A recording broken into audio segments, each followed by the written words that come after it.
باب مسجد بیت المقدس. بیت المقدس یا بیت المقدس دونوں طرح کہا جا سکتا ہے. اس کی مسجد کا بیان.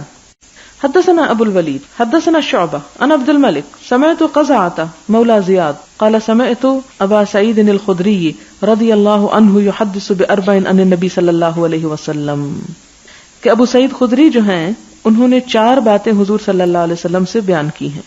فاعجبننی وآنقننی، تو وہ باتیں مجھے بہت اچھی لگیں اور بہت پسند آئیں.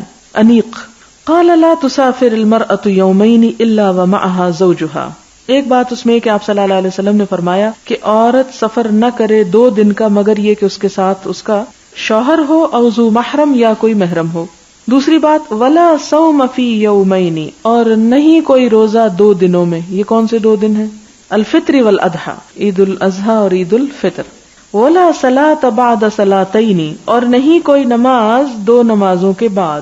بعد الصبح، صبح کی نماز کے بعد، حتی تطلع الشمس، یہاں تک کہ سورج طلوع ہو جائے. وبعد العصر، اور عصر کے بعد، حتی تغرب، یہاں تک کہ غروب ہو جائے. لیکن سبب کی نماز اس کے علاوہ ہے جس کا پیچھے ذکر گزر چکا. ولا تشد الرحال، اور نہ باندھی جائیں تیار کی جائیں سواریاں، الا الی 3 مساجد، مگر 3 مسجدوں کی طرف. مسجد الحرام و مسجد الاقصی و مسجدی، مسجد حرام، مسجد اقصی اور میری مسجد کی طرف.